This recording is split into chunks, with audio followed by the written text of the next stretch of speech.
Great. So I am now assuming you can see my screen before I take a quick introduction about myself. We can see the screen, thank you. Okay, great. So good afternoon, good morning from wherever you're joining us. My name is Shital Varia, as you can see it on the screen. I actually am a marketer by profession. I'm more of a commercial executive more than a marketer on its own. I have done quite a lot in sales, marketing, business development, project management, strategy and planning. I have almost 17 years of experience in FMCG. And I started my career with the British American Tobacco for 14 years. Where I started my journey off as a management trainee and left as a senior marketing executive in 2022, after which I moved to Crown Paints. I'm sure majority of you know Crown Paints because you're coming from the East African markets. I was the head of marketing for the group, after which 2 years down the line, I moved to Capwell Industries. Capwell Industries, for those who don't know, is the leading manufacturer of flour and rice across Kenya. And we also export to markets such as UAE, Uganda, Tanzania, Rwanda.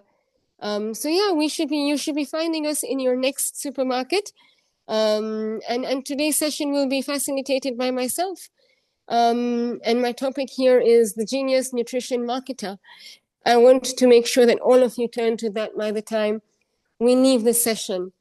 And one of my main themes is winning hearts and carts with nutrients, and with nutritious and rich products. Right. So I'll move into the session, assuming that we're all comfortable with me taking the session, with the level of experience, and I'm going to be learning from you through your question and answer as well. So feel free to bring in any questions and answers in the chat box, and we will take them right after the session ends. So as I said, I'm currently from Capwell Industries Limited. This is what we do. Many of you must have seen our products. We're very, very big in Kenya. And we are also exporting quite a few of our brands in Rwanda, in Uganda, in Tanzania, in Dubai. We are currently building the framework for the same across the region. We currently have Soko as our leading flour brand.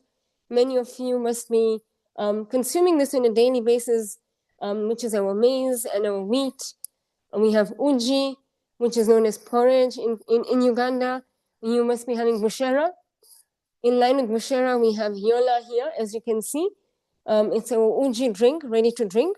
Bushera is made of millet. This is made of maize flour. So it's very similar in portfolio.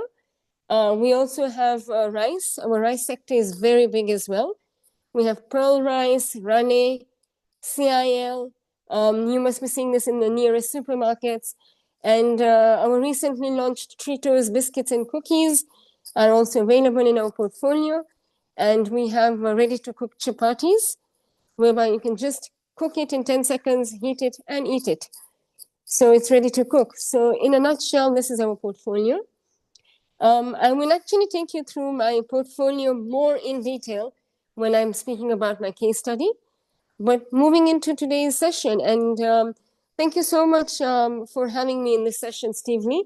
I'm thrilled to see the number of participants who are here, and across Nigeria, Uganda, Tanzania, Rwanda. I mean, I'm seeing so many participants who are ready to understand on the theme for today, and it's the objective of equipping with smart psychology-driven tactics of nutrition in presenting and marketing this right in the rightful manner.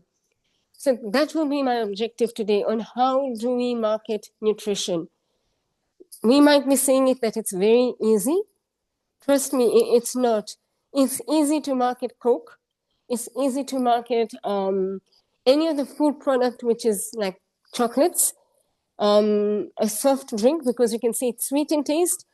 But when it comes to marketing nutrition, it's very difficult because people don't quite value nutrition unless told what that nutrition does for you. It's the same way coming to you and saying, buy this red color carpet or buy this red color t-shirt. Every t-shirt is red in color. So you'll be like, why should I buy it? But the real value is, what does that red t-shirt do for you that no other red t-shirt can do for you? In line with that, what can our product do for you that no other product can do for you as well, which is probably high in nutrition?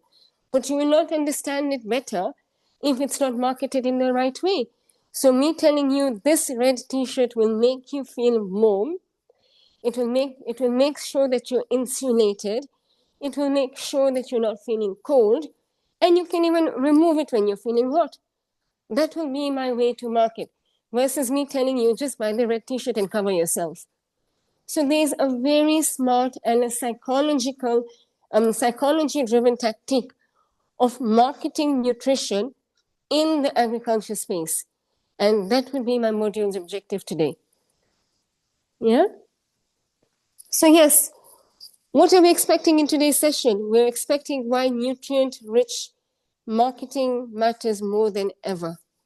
It's very important that we are all aligned to the fact that nutrient-rich marketing actually matters more than it ever did. And I will actually tell you why I'm saying this in the next coming slides. I will also take you through the principles. I mean, I've heard you saying that you've gone through the packaging, importance of packaging, what it does to you, eco-friendly packaging. So mine is more of a build-up of how marketing plays a role in the packaging, in the labeling, brand positioning, storytelling, to make sure that your brand is seen out there in the right manner. Being in the industry for 17 years, across markets where you're not allowed to market, as you all know, tobacco industry, you cannot market, to the food industry where you can even use influencers. It has been a great journey to see how labeling plays a great role in marketing. However, today's session will be how do you market the nutritious part of that labeling, right? And how do you story tell to bring out the nutritional element and make sure that you have a key, unique selling proposition versus any other brand? We will also expect to get a supportive role that marketing plays to tell the full story on nutrition, right? So I'll move into statistics. We all say, when there are no numbers, there's no reality. If someone comes and tells you, I have been working for the past quite many years, no one will actually listen to what I have to say. But when I tell you I have over 17 years of experience in this industry, you will actually have an ear for me. This is why I have numbers to show that what the global health food market is growing towards, and why nutrition and why nutritious marketing is very important in today's day and age, where more and more visibility is being given to the word nutrition in our daily food consumption. As you can see, the global health food market has seen consistent and significant growth over the past decade, indicating a strong shift towards nutrient-rich consumption. In 2023, the market value of nutritious products across the world was at $858.8 billion US dollars.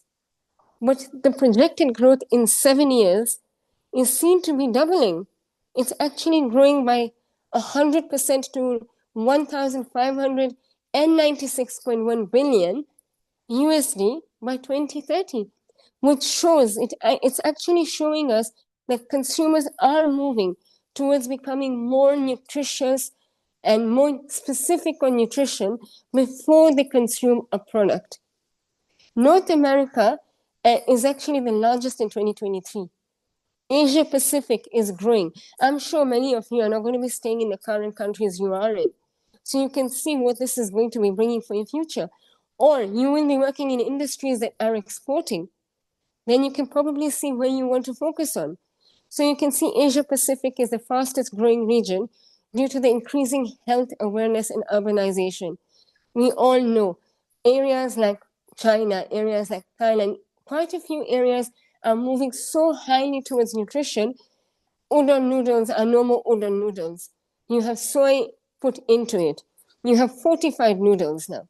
So there's a lot of nutritional elements that are coming in to make sure that we're amplifying our food experience. There's a rising demand for functional foods.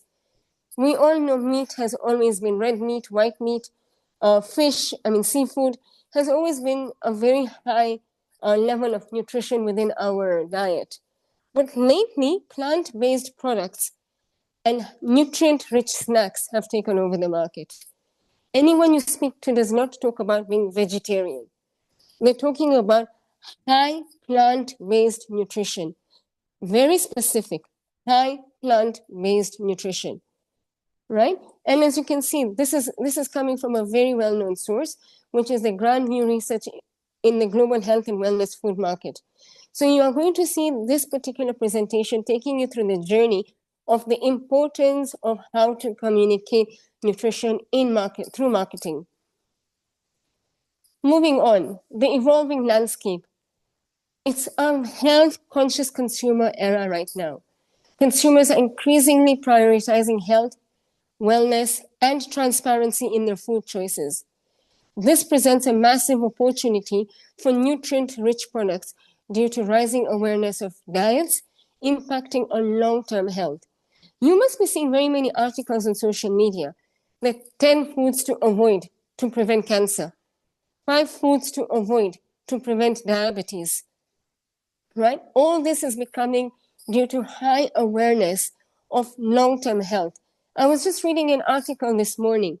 The average human lifeline is not even 100 years. It's 150 years. The average human life.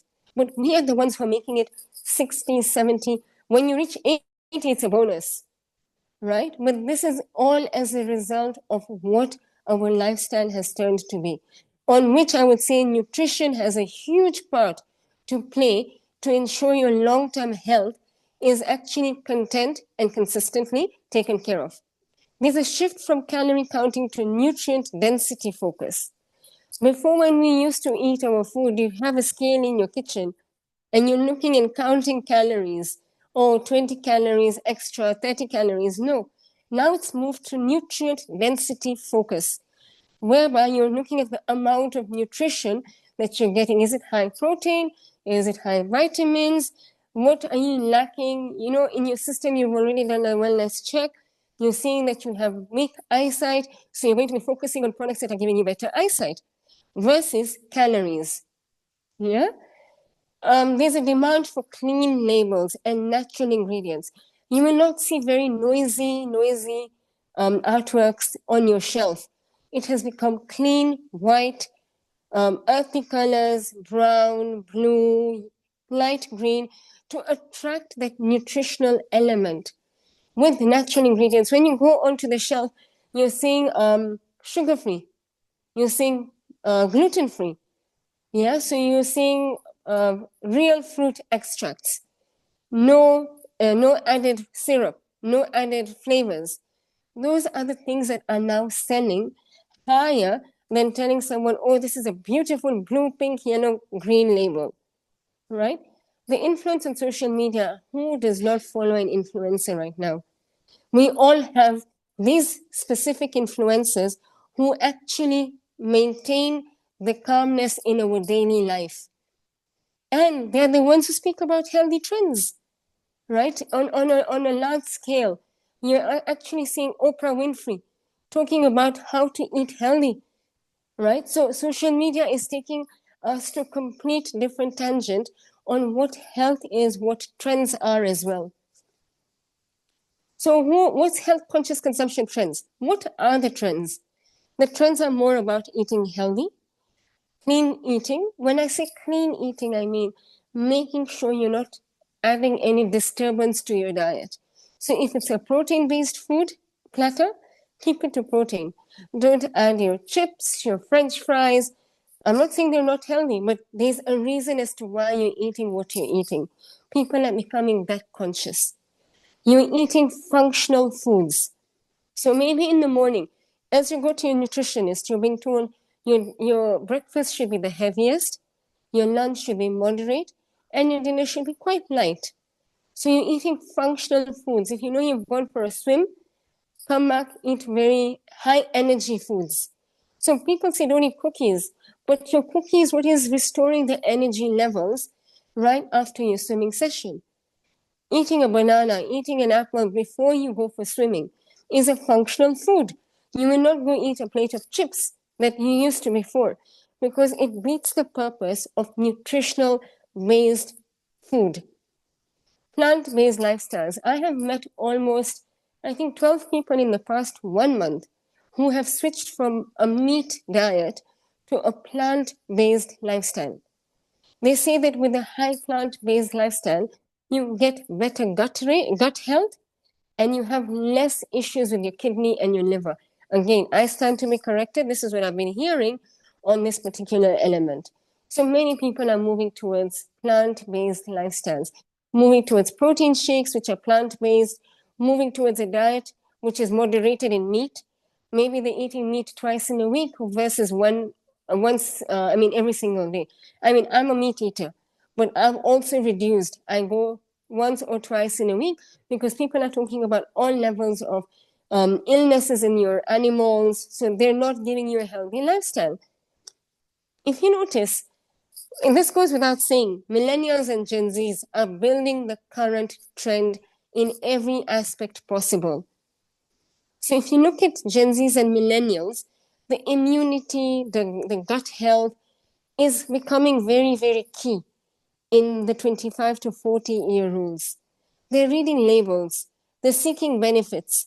If you actually go onto the shelf, you actually see them standing between two products in their hands and checking which one has got less of fat, which one is less on sugar, which one has a high immune level, which one is gluten-free, high on energy, better on gut health, right? So those are the things that you're marketing. You're not marketing high sugars anymore. You're marketing the right words on your packaging going forward. You're telling consumers that you're using real fruits rather than actual sugar on your packet. That is what marketing has moved towards. It's no more telling me, oh, I have the tastiest product. Yeah, like I'll give an example. Let me take up a case study of Coke. We all consume Coke right now. How many of you have seen Coke telling you, I have the sweetest Coke here? No one. Yeah, they possibly might be talking about Coke Zero, no sugar. But they're not talking about, I have the sweetest Coke. Marketing from a nutrition point has moved towards making sure that the functional attributes of products is not being misled. Coke has used a marketing strategy of emotional connection, open happiness. They're talking about the emotional connection of what a drink is doing in a social aspect versus a functional aspect, because they know it. If they go functional, they will not win this game, because nutrition has become key to everyone, right? In line with that, I'll give you another example. We have our flour, soko. We have flours in all your markets. You must be having different levels of flours coming in all your markets. Which flour comes and tells you, I have the most amazing flour ever? No one. But they will come and tell you, I can make the softest chapatis. I can make the softest mandazis. I can make the softest pancakes, right? So they're all moving towards the soft element. Then they go one step ahead and say, my flour is fortified. My flour is actually, I have added minerals. If you look at the packaging of a flour, every packaging states it has added vitamins and minerals. That has become the key selling proposition in this day and age. It was not there when our parents were there. It was not there when my grandparents were there. but it's there right now. It's become a unique selling proposition towards winning the market. Consumers don't buy benefits and promises. They buy benefits and promises, they don't buy products. You promise me that I'll get better strength, you'll see me buying it, right? So what's the challenge and what's the opportunity? Beyond taste, communicate value in a crowded market. That is the winning factor to make sure that your product is being seen. Communicating value in a product crowded market. What do I mean by that? While taste is crucial, as I said, everyone will say, I have lovely taste. But no one will actually come and tell you unless you are prompting them to, and that is what this generation is doing. That my product is nutrient rich and it actually conveys a unique health advantage to stand out against processed alternatives. A quick example I'll give you. In the Western countries, Europe, America, when you go there, you have frozen French fries, frozen vegetables, frozen foods. The first thing I personally look at is, when I am buying a frozen item, am I losing out on any health benefit? And now if you go and see the packaging of frozen items in the Western world, majority are saying 0% preservatives. What does that mean? It's safe to consume. That is what is building the trust against me buying that frozen product that I would have not bought in the past to buying it now. Because I thought that that frozen product has so much preservatives that if I eat it, I will get cancer. I will get a heart attack faster. I will become fat. It's not only about health benefits, it's also how beautiful you're looking or how fit you're looking, right? So it's very important that that is said out on the product itself to communicate the nutritional element to win in the market. So let me take you through the challenge. What is the current challenge that we're facing? We're competing with established, often less healthy products on taste and convenience. That has been the trend. We need to change, right? The other challenge is simplifying complex nutritional science for the everyday consumer. You tell me, many of us know omega-3. We all know that omega-3 is actually seen in 7C's tablets, right? And we all know what 7C's are. In 7C's tablets, you will actually find omega-3. But who knows what omega-3 is good for? I don't know. But people talk about omega-3, so I will go and buy it because I just feel it's the right thing to be eaten. But if someone comes and tells me it will increase my IQ level, it will actually give me better immunity, it will actually make me buy it even more. So that is what I mean by simplifying complex nutritional science for the everyday consumer. So now, what is the opportunity? You need to tap into a deep-seated desire for vitality, longevity, and improved well-being. If you will come and tell me by you consuming my brand, you will not have a shorter lifespan. Complete example that I've given you about is the frozen products versus the fresh products. I will definitely be up for it. Being able to build authentic connections with your discerning audiences by telling them, consume vitamin A for better eyesight. You will actually win the consumer. But by telling me that my product contains vitamin A, B, C, D, E, F, G, you're not adding value to me at any given point. Yeah? So the psychology of purchase, think beyond selling, right? Nutrition sells better when it's simple, when it's empowering. Focus on the emotional versus functional triggers, how the brain reacts to health claims versus indulgent messaging. Use empathy. When you're communicating nutritional messages, you don't come and say, you're going to die. No, you use empathy. Say you're understanding the consumer desire and the fears that they're facing. Today, people are saying cancer has become like a flu. Yeah, people are getting skin problems left, right, center. So tap onto those elements that the consumer desires. the fears and the aspirations. You're actually looking for people to avoid chronic diseases. For aspiration, I want to look healthy, I want to look younger. So you coming and marketing a skincare product on the other hand and telling me I will not get stretch marks, and that is already an aspiration for me. From a food point of view, if you're telling me that you're eating a fortified product that has vitamin A, folic acid, vitamin B12, I know that when I'm pregnant, I need vitamin B9, which is folic acid. I should be consuming this for better child health care. So that fear from my life reduces. It's not going to eliminate, but it will reduce. Yeah. Another thing is education, empowering consumers with knowledge about why your product is good and not what it contains. Coming and telling me, hi, I am selling a product full of iron. So I'm selling a product with zinc. How many of you know if you consume something with high zinc, you get better nails? Yeah, your nails are very, very strong. They're much more easy. They won't break that easily. But you coming and educating me and telling me I have added zinc into your flour because I know it's a staple, it will give you better nails. Oh, trust me, I will be the first one to buy it. So educating them to why the product is good is very important. Authenticity, building trust through transparent practices. You know, by giving them genuine claims and clear brand purpose, telling them it's 100% sugar-free. That's a genuine claim. Yeah. The first brand to fortify rice in Kenya. That's a genuine claim. Yeah. By saying that you have been in a partnership with World Health Organization, it's endorsed by WHO. That's a genuine claim. That brings out trust.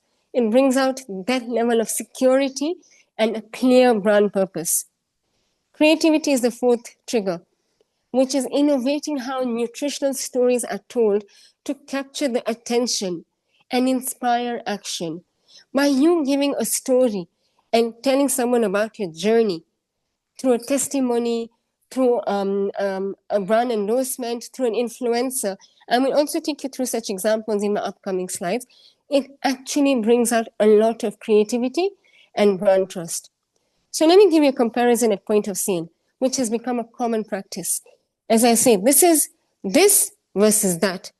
You're comparing two identical cereal bars that tells you one has been positioned as rich in omega-3 versus tasty guilt-free snack. Which one will you buy? Trust me, I'm going to buy the tasty guilt-free snack because I know I really want that snack bar. But I'm scared that, you know what, I'm going to be putting on some weight. But what is the rich in omega-3? What is it going to tell me? Nothing. Maybe I don't even know what omega-3 does. But I know that I am not going to feel guilty when I'm going to snack this. So marketing is no longer about the stuff you make. It's about the stories you tell. It's about the experience you give. That is how you market nutrition in this day and age. Moving on. So I'm going to take you to three ways as to which you will be telling your nutritional story away from the marketing component. The first one is labeling. How do you ensure that your packaging meets the consumer's eye? How do you make sure that the label on your packaging is very clear? How do you make science meet simplicity?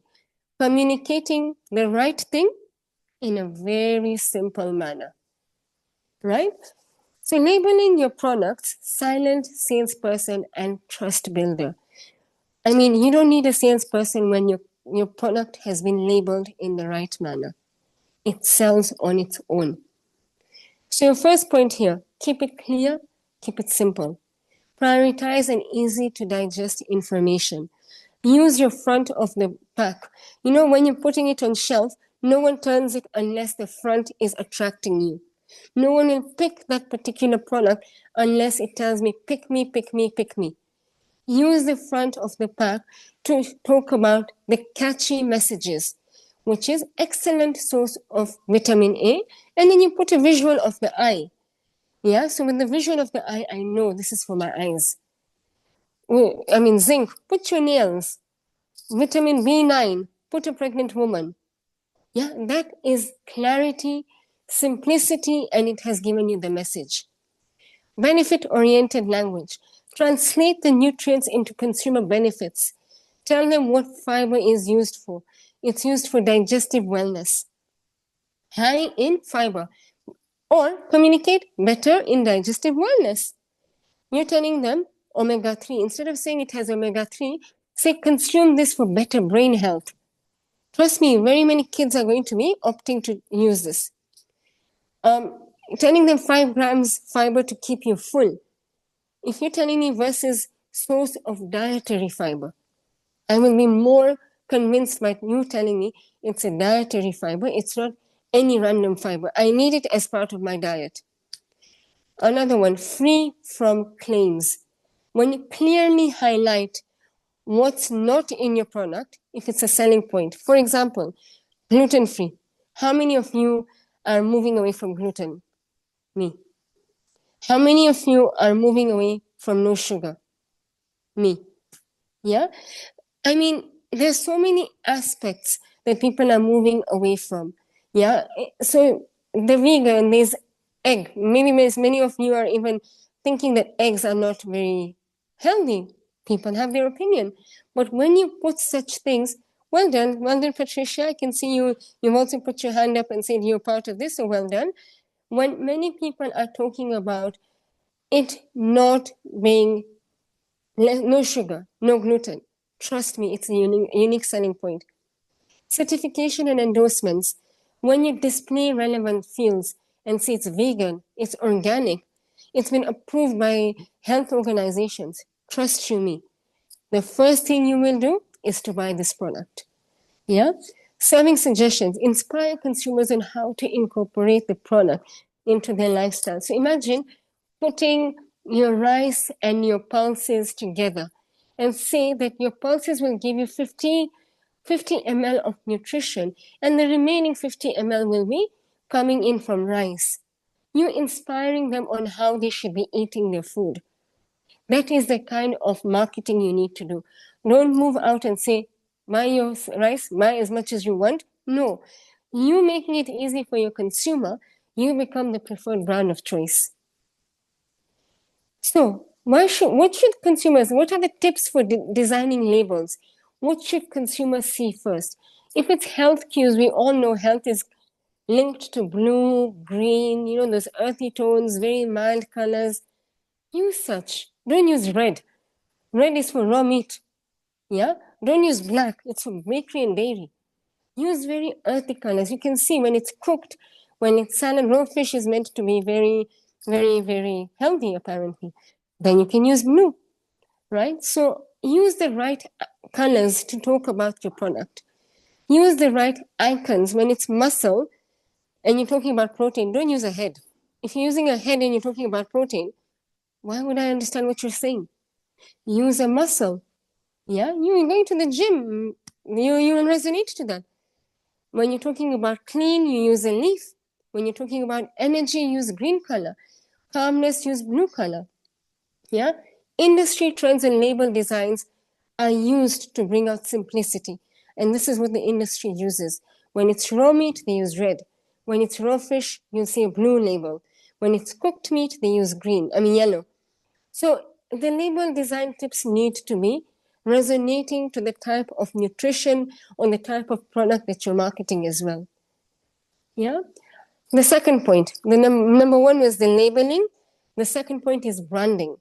Branding makes nutrition desirable and creates resonance, right? Crafting an identity that speaks volume. Define your core values. What does your brand genuinely stand for? Is it talking about sustainability? Is it community health? Is it natural purity? Is it scientific rigor? You need to make sure your core values are on your brand so that that value is seen within your marketing strategy. Your visual identity, your design elements, avoid very loud fonts. Yeah, convey the freshness in your font. Make it very simple to see, make it very simple to understand. Avoid the whole, what do you call, AI can use this, like the way you have Monster, you have this monstrous fonts. That will never bring nutrition out. Keep it calm, keep it earthy, keep it understanding. Now that's your visual identity for marketing. Your brand voice is the third point. It needs to be consistent. The tone needs to be knowledgeable. It needs to be inspiring. When you're using an influencer, make sure it's not an influencer who's talking about killing animals. No one is going to listen to them. Talk to an influencer who talks about health. He needs to be knowledgeable. He needs to be listened to. He needs to be encouraging and approachable. So this is what leads to inspiration across all communication channels.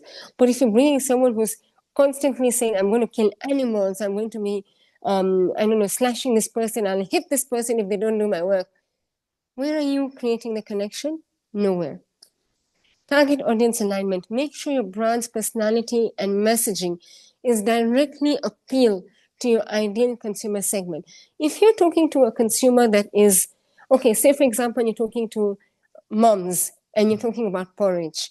If you don't tell those moms that it's easy to digest for your child, so it's high in fiber and it's easy to digest, the moms will not buy it. I'm a mom.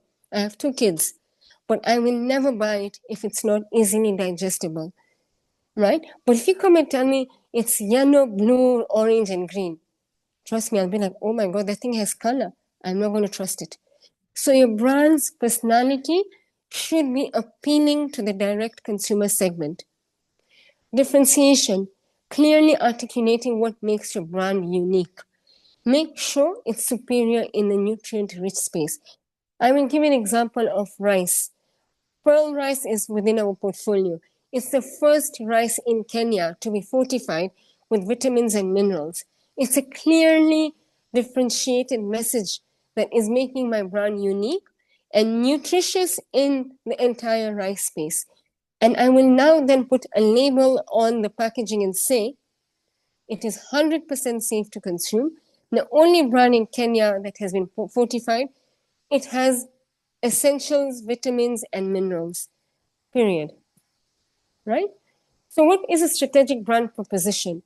Ensure you position nutrition as a lifestyle enhancer and not a boring lab coat. If you find a nurse in a hospital, that is how it looks. No. Create a lifestyle, create a gym in your mindset. Make nutrition fun. Make it like, I want to have it. Not like, oh my God, I'm scared that doctor is going to inject me. No. Make your marketing strategy a lifestyle. Make it exciting. Frame nutrition as a benefit to living better. Don't make it sound scary. Oh, if you don't eat this, you're going to die tomorrow. No. Make it sound like you're going to live longer. Make it sound like you're going to get better eyesight. You're going to get the most amazing skin. Don't tell someone you're going to you'll get less wrinkles. No, when you touch onto the negative, consumers move away from you. But when you touch on aspiration and living better, you actually attract more people towards you. Highlight emotional outcomes, as I said. Tell people that you're going to get more confidence. Tell people you're going to be having a purpose. Tell people you're going to have high vitality, and they'll come to you. Yeah. So my third pillar, first one was the labeling. Second thing was branding. Third thing is storytelling, right? Guys, I'm sure you're taking these notes. So I'm going to be asking you what they are. Again, it's labeling, branding, and storytelling. Storytelling is from moving from functional to aspirational. Don't tell someone, okay, so today I'm calling you for a nutritional class, and I'm going to tell you that you're going to be having vitamin A, you're going to be having better legs. Who wants better legs if they're not functional or they don't look hot? You want curved legs. You want people to say, oh man, she has got tone. She has got shape. You don't want someone to come and say, oh, she has legs. So what? Right? Create a narrative. So stories transform products into experiences. building emotional connections, and making nutritional benefits relatable and memorable. The why, share the origin of your story. Talk about it, the passion, the mission, the personal journey behind its creation. I'm going to show you a video right after this, which is a perfect example of storytelling. The why. Why are you doing what you're doing to your brand? What has the journey been? Highlight the sourcing. Where is it coming from? What's the production process? Storytelling creates believability. It makes you understand that this is genuine. It makes you understand the care, the quality. And this is what brings out the marketing element of the way people market their brands. Why isn't one brand being marketed in a certain manner than the other brand? Show consumer transformation. Feature testimonials. I'll also show you what a testimonial is in the upcoming slides. Talk about testimonials. Talk about how you've touched people's lives. Case studies, user-generated content, real life experiences. Yeah? Educate people on narratives. Explain the behind-the-scenes nutrition. Do you guys know the ancient wisdom of turmeric or turmeric for those people? I don't know how you pronounce it. Turmeric, the yellow powder that you use in cooking. Did you know that yellow powder is magical? You put that yellow powder in milk every single day. You will build your immune system. If you're bleeding, tomorrow, if you're bleeding, if you have fallen down, you have a lip cut, you can't put ointment in your mouth. Just take some turmeric and press it in your mouth. Your bleeding stops. You fall down on your knee, press some turmeric onto your leg. Your bleeding stops. Right? Turmeric has been also known to help with digestive issues. The ancient wisdom of turmeric can only be understood better through educational narratives, the science behind the nutrients, the science behind how our ancestors used it as a medicinal reason versus a cooking attribute. For me, in my house, I don't use chili. I use turmeric in every cooking element in my house because it gives you the health benefit. You see that educational narrative? Now you come and tell me, I have a turmeric based flour. Why will I not buy it? If you've already created a flour with turmeric inside, I have to stop putting turmeric and all that. It's a perfect blend. I know that this has a high nutritional value because my educational narrative through storytelling has told me this information. Beyond the product, tell stories about your brand's broader impact on health community or environmental well-being. Don't just talk about, okay, it's helping you. How is it helping the environment well-being? By you eating this, you're creating a sustainable environment. Yeah, and how do you create sustainable environment? Through eating something. You're inspiring the next person. That is how you do it. Yeah. So, for example, create a character journey through storytelling. As I just told you right now, the turmeric story. You define the problem. The problem is I have a horrible immune system. The discovery is turmeric is going to help me build my immune system. Transformation is I have used turmeric to build my immune system. So it's a journey. Make sure you are showing the journey in your marketing strategy through storytelling. You build relatable characteristics.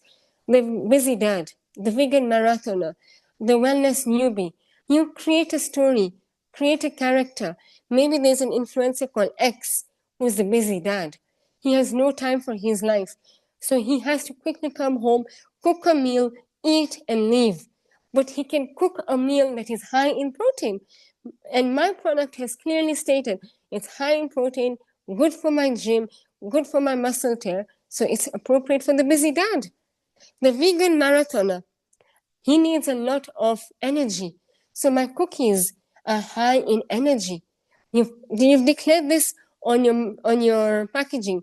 So your storytelling strategy will be the vegan marathoner should be using my cookies because he is going to be able to replenish his energy faster than any other product. That is storytelling. Create a story from the character. So let me give you an example. Busy professionals find high iron snack bar and feel energized. We all know we don't have time in the morning to make a high iron breakfast. But if you have a cereal bar that says, skip your breakfast, eat me. Imagine. I will sort your iron out. That should be probably your narrative on your storytelling communication strategy. You have nailed it. Anyone looking for high iron during breakfast will pick your energy bar. From feeling drained to energized mornings, thanks to our iron-rich breakfast bar. So you see, you're actually bringing that whole element of what your energized morning brings through your product. So just to summarize, I've talked about the three elements. Element number one is labeling. So the tip here is use strong, clear benefit first claims to ensure your labeling is spot on. As I said, 10 grams protein for lean muscle versus saying protein rich. Doesn't tell me anything. Branding, own a healthy lifestyle and tap into the emotion. Don't talk about branding by saying color. No, color doesn't have value if it doesn't have a real essence to the emotion. So your example would be for the energized you, for the person looking for high energy. Storytelling, make sure your consumer is the hero. Don't make it all about you as a manufacturer. Don't say, I am saving 20 pence by manufacturing in this particular paper. Who cares? I don't care. Yeah? So make sure your consumer is the hero. Make him feel that this is real food for real change. You will see a real change in you. This is what you call nutritional marketing. Right? However, it doesn't end here. It doesn't end without an integrated marketing approach. Again, create a narrative. So, the most effective marketing combines labeling, branding, and storytelling into a cohesive multi-channel strategy to eliminate the bottleneck in the consumer disposition funnel. What is a consumer disposition funnel? I'll take 2 minutes of your time to explain this. When you launch a brand in the market, you want to build awareness. No one will know your brand unless you have a campaign to create awareness. From awareness, you consider your brand. So the first consumer disposition funnel element is awareness. Then you move to consideration. Once you're aware, you consider. Post considering, you try. When you're trying, you move to repurchase.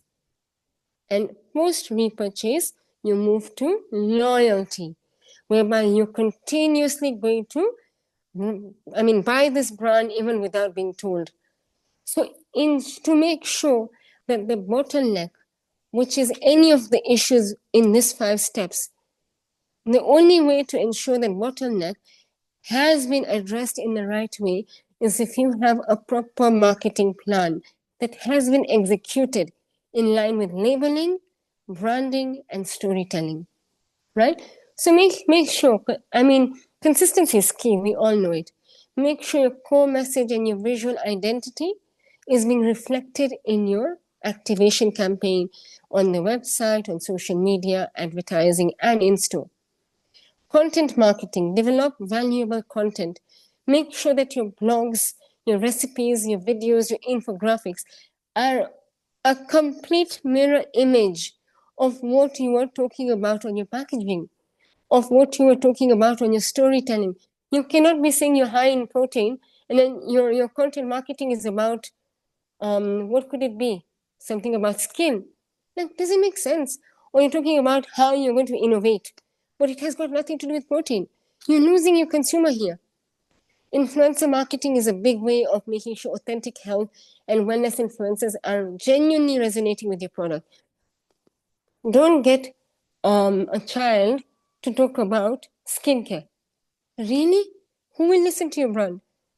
Get someone in the right space to talk about your brand. Community building. Ensure you foster engagement online and offline to create loyalty amongst your community, to become influencers within that space.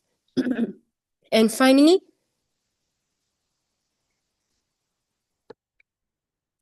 your in-store experience.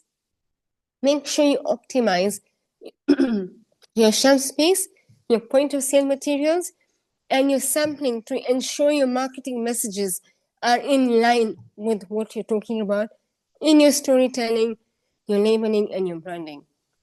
I know this looks very, very difficult to digest, so I'm going to make it simple. I've broken it down for you.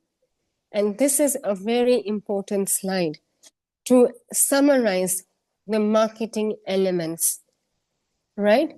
So marketing can be broken down into ATL, BTL, and through the line, right? Media is ATL. ATL means above the line. Above the line means anything that is available to the masses to create mass brand awareness within a structured location. It is defined by location. You can't do ATL on digital. It's defined by a geographic location. Radio, TV, newspapers, magazines, billboards. Billboards are also part of ATL. You can't have a billboard in Lagos in Nigeria and expect someone in Uganda to see the message. No. ATL is confined by a geographical area. Right? So that is one pillar of your marketing element. This is the pillar that works the best in ensuring there's high brand awareness. Awareness is the first pillar of your consumer disposition funnel. Make sure your awareness is high. No awareness, no consideration. No consideration, no trial, no repertoire, no loyalty. Your key bottleneck is your awareness. So if you manage to invest in radio adverts, TV adverts, newspaper, magazines, however, please make sure that your target audience is also appropriate. You cannot market a diaper at 11 o'clock when you know that no one who's your target audience will be on the channel. You cannot market alcohol at 1 o'clock when you know that your kids are going to be on the TV at that time. Appropriate marketing at the right time, at the right place. Nutritional elements are meant to be marketed at the point where you know the target audience will be there. For example, your nannies. Your nannies are the ones preparing your meals. They're the highest influencers of your purchase patterns. Make sure they watch TV at lunchtime. Make sure your advert is appearing at lunchtime. Or on radio, moms who have small kids want a proper nutritional platter for the children. Make sure you are targeting them at the right time, right? So the cost is very high. ATL is not cheap, it's the highest. However, you will not get the impact immediately. You will get it, but not immediately. It's a slow process of ensuring that you are getting your feedback. Then move to BTL. Below the line. Below the line is targeted marketing. Targeted one-to-one, targeted in a closed group of individuals through press, emails, coupon marketing, public relations, or direct marketing. Yeah, in this, it's a quantifiable amount of people you can reach, and it's response driven. You will get the responses there and then, and it's instant, right? And the last pillar is through the line. Social media, web marketing, fairs, events. It's not location driven. This is where your influencers come in. It's mass driven. You can go to my page right now, sitting in Nigeria, and see what I am doing here in Kenya. So this is instant. You get your feedback instant. Brand awareness and response is mass. Your cost is average. So when you have a low scale budget and you know your target audience is sitting on the digital space, go for this particular pillar. I'm not going to take a lot of time in explaining this because I would probably need another 7 hours to talk about this slide. So I will now finally move into how do you make sure that your marketing strategy is effective? How do you make sure that your nutrition has been rightfully communicated to your target audience? Make sure you have set the right KPIs. If you want your target audience to be people in supermarkets, make sure your KPI is linked to sales in supermarkets, or it's linked to brand awareness that you can check through research. Consumer feedback is a good way of checking whether your message has gone through to the consumer. You can do a market research, on through bodies like Kantar, Nielsen, Ipsos, all that. Make sure that you're also using agile marketing techniques to make sure that your brands are shifting. And last but not the least, continue innovating to seek ways to enhance your product. And this is the way you'll get feedback. If one element of your innovation has been accepted, it means your brand response is high, right? And so what's the genius marketer's recipe for success? Keep it clean, concise, actionable. Empathize with your consumers, clarify what nutrition means, resonate on what it is to build an authentic brand, connect using powerful storytelling, integrate consistency across all the marketing channels. You have to make sure you have the same story across everywhere. Adapt continuously and learn, measure and evolve your approach. So that's it from my side on a generic level. I will quickly take you through a very good case study of pearl rice in Kenya and how it has communicated nutrition through labeling, branding, and storytelling. Also a few above the line, through the line, as well as below the line elements that it has used. So our key challenge remains. We have launched pearl rice is the first fortified rice in Kenya that was introduced by the current company I am working with, which is called Capwell Industries. We are the first fortified rice brand in Kenya. Fortification is mandatory in Kenya for oil, for salt, for flour, but it is not mandatory for rice. Our company took the initiative to fortify rice because it's the third largest staple food in Kenya. Number one is maize and wheat. So number two is wheat. Maize and wheat are fortified. So as a responsible company, we felt we should now move towards fortifying rice, which is our own initiative, not being mandated by the government. However, our own initiative to make sure that every plate in the staple environment is nutritious. We all know we do not, the low economy does not have money to actually fulfill its needs through a full balanced diet. The share of wallet is shrinking, shrinking, shrinking.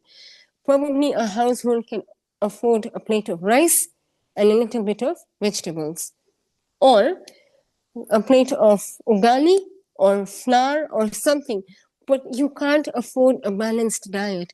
So how do we give it to you from the little that we know we can give you?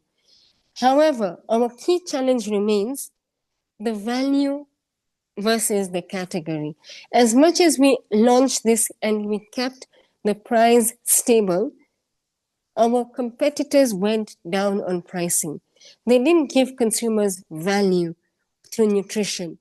They took the price down, and our key bottleneck right now is how do we make people and consumers understand the importance of fortification? This is how we are being challenged. How are we going to market this nutritional element? So we have started the journey. We kicked this journey off last year in July. We've run one campaign. The second campaign is going live in the next few days. I will just take you through a quick understanding of what we did. We did a few teasers. We had some billboards. We had a digital campaign whereby we had some teaser communication, right? So we put billboards on the roadside and said, did you know over 35% of Kenyans suffer from hypertension? We've got you. We had so many people asking on social media, what is going on? Who is putting these billboards? Why is Capwell, because we had our logo, why is Capwell Industries putting a billboard that's talking about anemia? What has it got to do with me? This was a teaser. Now, this is called storytelling. This is how you build the story. You're creating resonance towards the target audience. This particular campaign brought out so much of noise on social media because consumers started asking us on our digital platform, what is going on here? What is this, you see? So now in line with that, we had to go ahead to tease the consumers to start talking about fortification because we had vitamin B6, B9, B12, zinc, and iron. And we know it, iron sorts anemia. Hypertension is being sorted by B6. So we all know it that the ingredients that we are going to be bringing out in fortification directly is touching you in here. That is what you call storytelling. At launch, we actually had some collateral that went out. This was posters. We had a billboard that said Kenya's first fortified rice. The rice that loves you back. We're not talking about, oh, we have the best rice. No. We said we have the rice that loves you back. We talked about you. You, the consumer, were the story, were the hero for us. Right? So, as I said, your storytelling needs to be related to that. Right? And I'm going to now show you of a few videos. My first video, I'm not going to pause between the videos because I'm going to change some settings within the speaker space. I'm not going to change. So the first video I'm going to show you is actually about what we did. It was a small television, TVC, a TV commercial that we played on digital and on TV to bring out at prime time what we've done. The second video was talking about the storytelling, the testimonials. How did we bring out the production process? What did we do? How was it done in the factory? A perfect example of how to communicate nutrition. I hope you enjoy the next two videos. I will pause after the two videos and tell you what the other two videos are all about. So Lee, I'm hoping that I'm going to change my settings and you can hear me. Just let me know if you cannot. All right.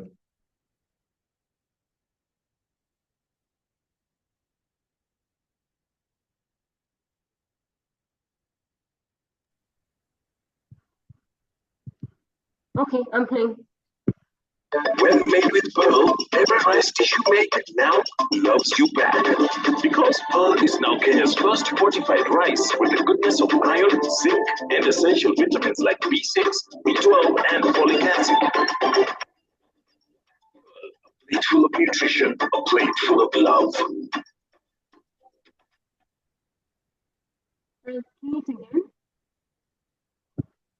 When made with pearl, every rice dish you make now loves you back.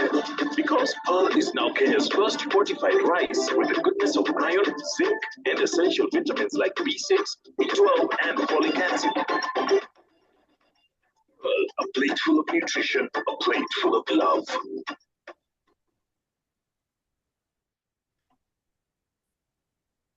When made with pearl. Video number 2. The average Kenyan household consumes rice at least 3 times a week, with each Kenyan averaging 23 kilograms of rice per year, making it one of Kenya's staple foods. As a country, our total rice consumption is estimated at 1.1 to 1.2 million metric tons annually, and it is increasing at a rate of 12% per year. Rice is the third largest consumed grain in Kenya, and although it is a great source of energy, it is a poor source of micronutrients and has low nutritional value. In line with CAPWELL's mission of enriching lives through nutrition, we continue to support this agenda through innovation and healthy living. By enriching rice with essential nutrients, we are providing a nutritious meal option to our customers.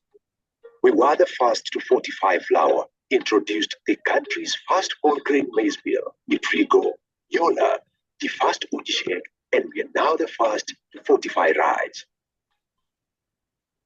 Currently, our par rice is being fortified with vitamin B6, B12, folic acid, zinc, and iron.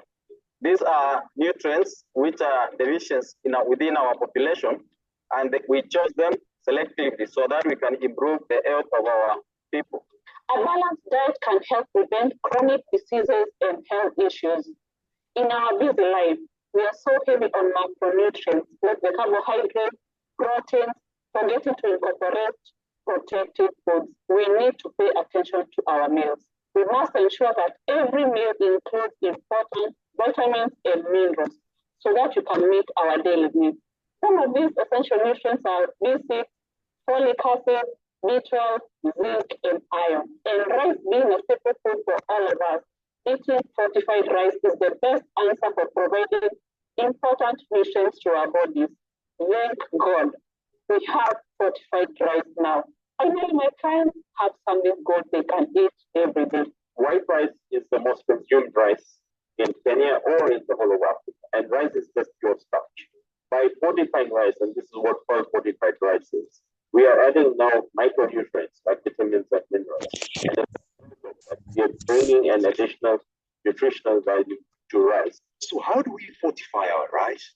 Broken rice grains are ground into rice flour, then mixed with water and the required nutrients to produce a dough. And then we have micronutrient doses, which will dose the fortificant kernel into the rice in a homogeneous way. These fortified kernels are then blended with regular rice without changing the appearance, taste, or cooking practices of our rice. Then before the product is released into the market, we also carry out a nutritional analysis to establish the different vitamins and minerals, whether they are within the specifications which we have set for our products. I think all of us as a nation have a role to play in terms of providing a healthy and nutritious meal. Enjoy our new fortified pearl rice from your nearest outlet at the same price. Tujenge taifa lenye afya na utajiri kupitia vyakula bora.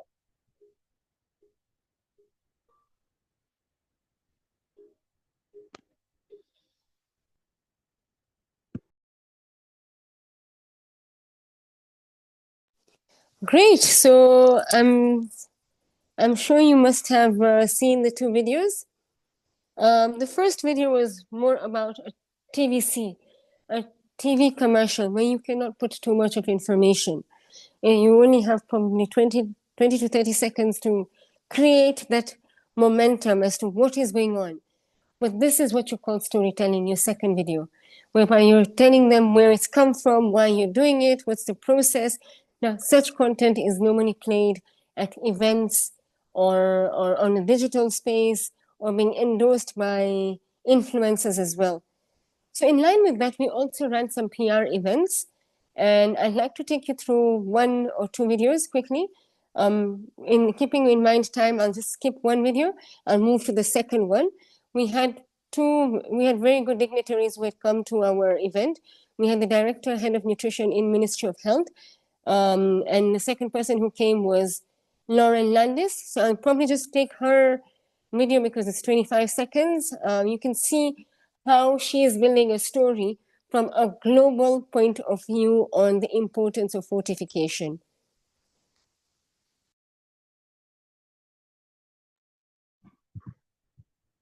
Fortified food really makes a difference. You eat what you like every single day, but if you pick a product that's fortified, you also get all those vitamins and nutrients that makes your children healthy, that makes your entire family healthy.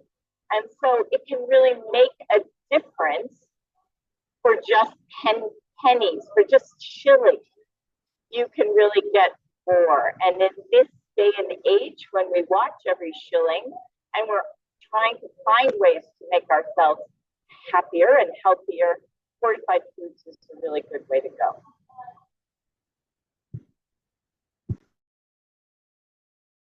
So that is an example of testimonials or pushing your brand ahead on how we used this to market our brands.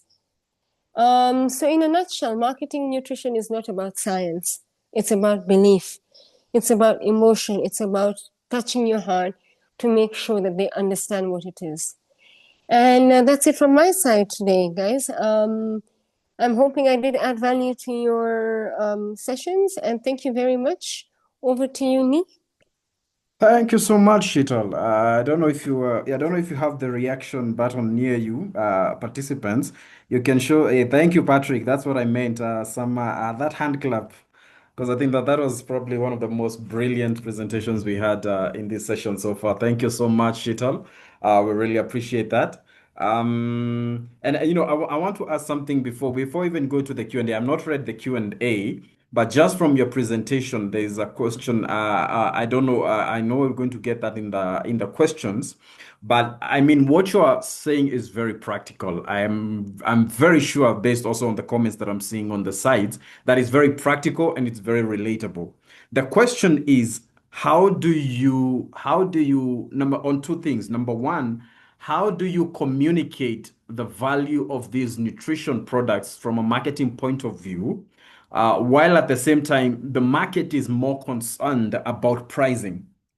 Yeah. So that's number one. And number two, also, some of the businesses that are represented by the participants here may not be that big, may not be at that scale. What can we do at our level with what you've spoken to make sense of it and actually make it practical, but at the same time, bearing in mind that we don't have those massive marketing budgets? What can we do within our reach, within our grasp? We can even do it ourselves, but still have that kind of impact. So those two, and then we go to the Q&A. Thanks. Great. So let me just take you through your second question. You'll probably need to recap the first one as I remember it again. Yeah. So your second question is you do not have big budgets. I totally understand. And Cap1 is not as massive on budgets as well. This is what I'm saying. You have to map your consumer path. If you know you're talking to the right, you need to know who your consumer is. If your consumer is babies, then you need to probably go to the hospitals or daycare and make sure that you're speaking to them. If your consumer profile is moms, you have to do target marketing. You cannot achieve all parameters. So your first level of understanding what marketing strategy to use is map your consumer. Once you map your consumer is when you're going to be able to understand which is the most optimum way of targeting them. According to me, ATL is not the right way if you have minimum budgets. It would be making sure the basic principles of availability, correct pricing, ensuring the product is the right quality and at the right place. The basic 4 Ps are there. At least that should be sorted out. Then the next thing that you use to amplify is digital. As you can see it in my framework, digital is the lowest cost with the highest reach. Tapping into the digital space, and we all know we are moving towards the digital era. Why not tap into that segment to ensure that you get high returns, but at a low cost? So as I said, just to recap, map your consumers, get the 4 basic principles of 4 Ps right, and make sure that you tap into the digital space at the most possible level. And if you have extra budget, then you can always go through your ATL. ATL really gives good mileage in the long run. But if you do not have that right level of amount, it's not all a waste. You can always still market in the right way. Sorry, Ani, what was your first question again? I've forgotten that. Thank you. And actually, it's related to something that has been posted there by Adi. So what happens is that when you fortify a product compared to what your competitors are doing, chances are the price of your product might go slightly higher. But then, because the market sometimes is more conscious of price as opposed to the nutritional value, and so you find that your sales kind of take a hit. You are trying to do the good thing, but by fortifying, but making it more nutritious. But at the end of the day, you're a business person. Or your real concern is the commercial profits that you're also getting out of it. So then, how do you make that compromise? What exactly do you do? Okay, so great. And I'm also going to see, I'm seeing Adi's question here as well. Yes, with fortification, it does go higher. As a company, we actually took the hit as Cap1. We never increased the price, but that's where we were played, right? So we could not afford to take the price, but we still could not reduce it, right? We had to maintain it. Now, in such a competitive market, you have competition who do not want to come into that space of 45, yet they want the competitive advantage through pricing. They play dirty games of taking the price down and showing that, oh, we have the high quality. And trust me, this is a market that we are struggling in right now. And that's why we're having a next campaign that is coming in to tell you what is fortification really bringing to you. Like, the benefits need to be dissected. It is very difficult to build in this particular notion of what fortification brings to you until the consumers don't understand the real value for it.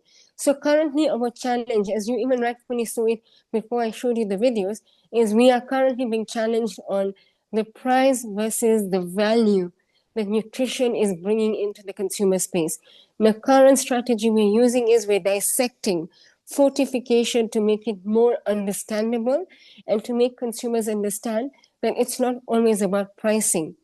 Spend a little more, but get the right product from a quality point of view and from a nutritional point of view. Okay, great. Thank you. And actually going to the Q&A, that's what, Doreen, your question is a bit more generic, so we will skip that and maybe come back to that later. But Nere Nyoni, I think that was your question, and that has already been that's what Sheetal has just answered.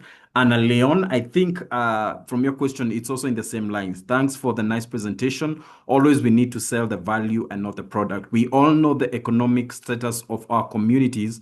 If you're doing well, good labeling and branding is all about costs that affect prices by increasing the price, leading to low demand due to economic status of 70% that they are looking food for survival. So how are you going to survive this? So I think it's the same question. It's the same balance it's the same balance that you've mentioned about balancing between pricing as well as making the compromise to make those nutritional products available. So that they say that we've answered. I love these. I will include in my advert. Thank you, Achi Patricia. Ruth Adesina, price is a major challenge, but you're creating awareness of the health values and the storytelling is a good strategy. But a small business which cannot afford all that, please, how can we penetrate the market with all these strategies? I think you've sort of mentioned that, but maybe you can just echo that again. I think, as I said, if you're a small business, use the digital platform heavily, right? It depends. As I said, I don't know what products you're currently marketing at this point, but if you feel that it's the right product for you to speak to the Gen Zs who are sitting on your digital space, or millennials, or even baby boomers. I mean, digital has become a space that has been accessible even with 7 or 8-year-old kids, Use tactics that can get you into that space from a digital point of view. Also use influencers in a community space. You do not need to get those high-end influencers who are sitting on social media. If it's probably a product that can be endorsed through your next best friend, use that next best friend in the community space to endorse your brand to take it to the next level. So there are many other strategies that you can use. You can even use one-to-one, door-to-door marketing. If you have salespeople who are sitting in your outlet, utilize them in a better manner. Tell them today your geographic area is going to be X, Y, and Z. Go door-to-door marketing, speak to consumers there. You know where they congregate. You know they're going to be in the church on Sunday. Get your salesperson. I mean, this salesperson, you're not paying him anything extra. Get him to go to the church. Get him to go to the temple, to the mosque. Let him go and talk about your brand. It doesn't mean you have to have a billboard or a radio for you to get the right strategy. Follow your consumer path. The minute you know where your consumer will be, and you can follow them within your current costs, you will win the game. Awesome. Thank you. Koforola, please, I would like to ask, where do the vitamins used in fortifications are made from? What is the source of these vitamins used in food fortification? Okay, so they're basically kernels, right? If you saw the video that our CEO was talking, these are kernels which are fortificants. So fortificants are used, they're like supplements that are made into rice kernels, and they're mixed within the rice. So it's like your supplements. If you're buying, for example, if you buy anything, any item, like, let me give you cereals, your breakfast cereals. They're also fortified, majority of them. They have minerals, they have vitamins. So you're actually using a supplement that we get from, it's outsourced. We don't make the fortified kernels. We get the fortified kernels from outside, and we just mix it within our rices in our factory. So these are actually supplements that we use. It's not that we just say it and it's used. No, they look exactly like rice because we mix them within the rice base and create the kernel so that it's not seen as different from the actual rice. Do you make them yourselves, or where do you get them from? No, the fortified kernels are got from elsewhere. They come in here, we break them, and then we mix them with the broken rice, and then they're remade into fortification kernels. Okay, great. Thank you. I hope that answered your question. Adi. No, we've already responded to that. But I saw your hand up, Adi. So I don't know if you want to come out. We have like 10 minutes because we need to release Sheetal a bit earlier. Yeah. So Adi, Okay. do you want to come up very fast? Please don't take too much time, Adi. Me and you are friends. Yes, So okay. So my question is, you've answered the first question. So thank you, Sheetal. It's very practical and I love that. So for us, we do spices, right? And if you know that the African spice market is quite saturated, so the noise of there's a lot of noise with customers when they go to shelves. So how do we differentiate? We are saying we are healthy, but everybody that claims they are healthy, they don't even have the certification to back that up. But you are not on the shelves when they go to buy these things to tell them the mine is healthier. So how do you deal with that? Thank you. Yeah. So now if yours is healthier, that needs to come onto the packaging. And now this is where I told you the shelf space speaks for itself. Get warblers, get elements that are going to push out your brand further. But if it's at the same level of health and that your competitors are giving, then now you need to use actual marketing strategies to push your brand. I'll give you an example. If you can go onto the internet and see what tropical heat has done in Kenya, very low budget. They have taken up all the roundabouts in Nairobi, or probably even outside, all roundabouts, and owned the roundabout space to bring out awareness of the spices. And trust you me, they have really done a fantastic job. Yeah, and I'm just going to write the name of the company here. It's called Tropical Thank Heat. you. Yeah, so it's just, if you can go and just see what they have done. Because if there's no added reason as to why they should be purchasing your brand from a nutritional point of view, you cannot leverage on that. This only comes in when you have a reason to push. However, let me give you another example. Even if you were at the same level, you can probably use micro influencers, right? And micro influencers are not that expensive. You trade off and say, I will give you a month of supply of spices. Come and create recipes for me. You partner with institutions in pushing your brand out.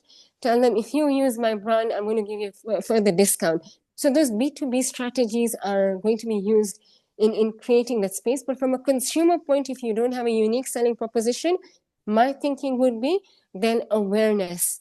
Going mass into areas where you know these users are at a low cost budget, as what Tropical Heat have done for us in Nairobi. All roundabouts are owned by them. And that's it, they've done. But as you can see what Lee is telling you, all spices in his house are from Tropical Heat. Same with me. I used to use spices from other companies. Now they're all Tropical Heat, because when I go to the shelf, I'm like, wait, I saw the spice already on the roundabout. I need to use it. So you see, the top of mind awareness is actually now increasing there. Okay, great. Thank you so much, Shital. Ifeino. So please just take a few seconds for the question, Ifeino. Okay, hi. Thank you, Shital, for a very wonderful session, even though I was in and out because I was on transit. But mine is related to what I do. I produce cereals, right, from grains, right? And the mode of preparation for this cereal is you cook it just like oats. It's instant. You just need to cook it for 1 to 2 minutes, right? And then it's ready. And then my customers have actually my marketing strategy slash selling point has always been it's natural. There are no additives, it's sweetened with dates. You're not worried about anything. 100% natural, right? Even some of the grains, I farm them myself, and I also partner with, women farmers. So I know about them from the inception, right? So, but my question now is this, my customers have started asking me that they want it to be instant, right? They want this cereal to be instant as a mode of, comfort for them, right? Can I make it instant, where they just mix it with, warm water, just like you have Cerelac, and Golden Morn and Nestle products and the likes. And this is going to actually make me have to, put additives into, my products in order to make it, although I'm still researching on it. But then I want to just find out, how do I stick with my model, which has been natural, no additives, no preservatives, and they are calling for instant. How do I, stay in business since this is a demand that my customers are asking for? Perfect.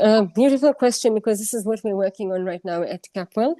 We are currently working on packaging solutions to maintain the no preservatives storyline and making sure that we can still give consumers what they're looking for. My suggestion here would be look for packaging solutions here, because the instant part can easily be sorted out if you have the right packaging partner who can preserve the same elements in a longer period.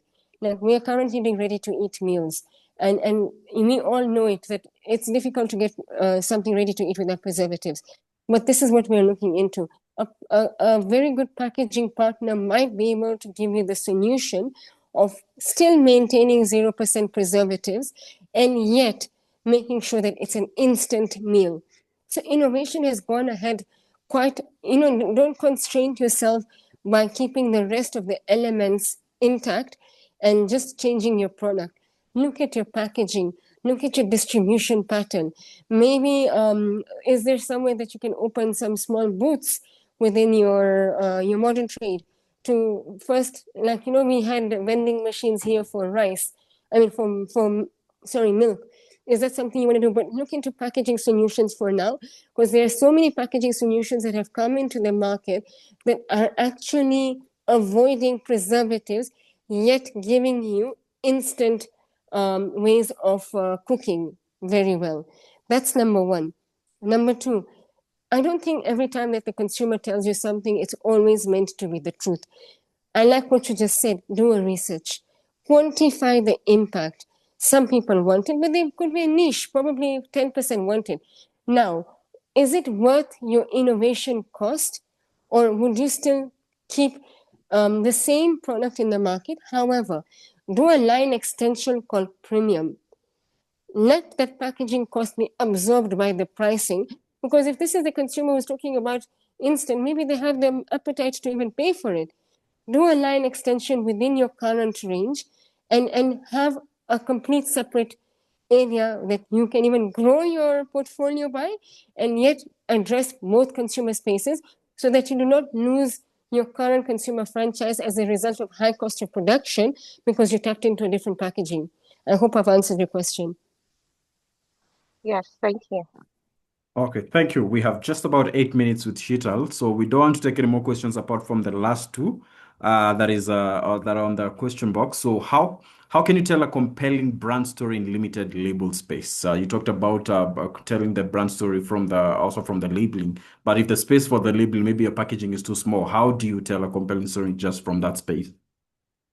The rule of thumb is your packaging brand name should be at minimum 30 to 40% of your packaging. I mean, it meets the purpose. You cannot have your brand name not showing and yet you have packaging. The rule of thumb is 30 to 40% of the packaging should be your brand name or your brand descriptor. That is the only way you get your brand selling. You cannot have a brand not being visible, yet you're calling it a brand.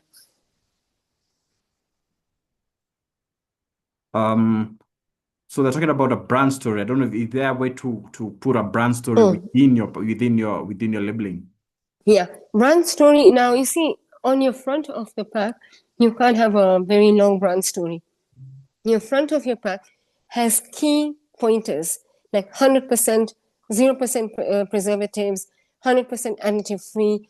Those are the things that should be catchy phrases on your front of pack. Brand stories should always sit either on your side or your back of pack. Otherwise, it becomes very messy. I mean, if you look at how things are moving in this day and age, it's clean packaging. You must have seen it even in my presentation. Keep it clean, keep it interactive. Your brand should call me and say, pick me, pick me, pick me. Your key elements, your 3 or 4 unique selling propositions should be at the front. Your brand story either on the sides or on the back, depending on your regulatory requirements on what should be appearing where on the brand packaging, then you adjust it accordingly. But you can't have a brand story on the front. It meets the purpose of having a visible brand name. Thank you. Alice, I hope that answered your question. So let's take the last question from Catherine Kabarangira. How are powders fortified? So she deals in coffee and she's wondering if coffee powder can be fortified with zinc or calcium and how the effects are. So I don't know if that's too niche to coffee, but maybe you can respond if you know a bit about coffee, Sheetal. Unfortunately, I don't know about coffee. I would not be the best placed to answer that. That's something possibly you need to do research more on. I can tell you about flour, I can tell you about rice, I can tell you about oil. And yeah, those are the things that I am aware of. Sorry about that, I can't tell you much about coffee. What about instant coffee? Even that, I don't know much about the coffee space because we don't deal with coffee here. Oh, okay. Okay. So, Yeah. Catherine, you may have to do a bit of self-research on that. Sorry about that. Mope, very fast from Zambia. Any quick tips on how does one get started at foundational level on a small scale to ensure that you unleash or go full throttle as part of your growth plan? So I'm assuming this is from a marketing point of view. Well, it depends on definitely depends on what you're planning to market. It's a very generic question here. So it depends on what you're planning on marketing. Based on that, I always say my Bible is you have to understand your consumer. You need to understand where they are. I'll give you a very, very, very funny example. You all know that when you wake up in the morning, and if I was supposed to market a lifestyle brand, not a nutritional brand, a lifestyle brand, for example, and my target audience are Gen Zs and millennials. We all know it. When we wake up in the morning, the first thing we do is go and sit in the washroom. And in every washroom, you have your phone with you. And you know that the time that these people are working, so between 6 and 7, they're waking up. If my advert is not popping on Instagram, between that period of time, I've missed my consumer. So see, in that way, you are spending very little on digital, but you're doing target marketing. So for startups, this is very important. Map your consumer. You know that this particular consumer, you will possibly be seeing him in a matatu. Okay, I don't know what you call matatus in maybe Nigeria or Uganda or Tanzania, but this is a public service vehicle where you jump into, you pay, and then you go. You know they're going to get into a matatu. And those matatus have screens inside, right? So you know that they're going to, you're targeting a specific route. Get that matatu. If you have a video you want to play in there, play it there. Because you know from 7 to 9, this lady called Lucy is going to be sitting in this matatu going from point A to point B. Of course, you will not get 100% of your presentation, but at least 70% you will get it through that. You follow the consumer path. Once you have mapped who is your consumer for coffee, for tea, for sanitary pads, for water, anything, you need to map your consumer profile for you to understand where is this consumer going at what time, for me to target them at what space. If you know they're going to be going to a HoReCa in the evening and you are here marketing, say, airtime, then definitely you're going to sit outside that HoReCa and make sure that before they enter in, there's Safaricom or Vodafone or MTN airtime available, because you all know it, that when you're going out with friends late at night, the number of calls are unlimited. And the amount of instant purchases that are made at that point in time are the highest. So for a confectionery or a lifestyle brand, perfect area. That is how you have to do consumer mapping for you to understand the most optimum and the cost-effective way of getting your brand out there. Thank you. So thank you so much, Sheetal.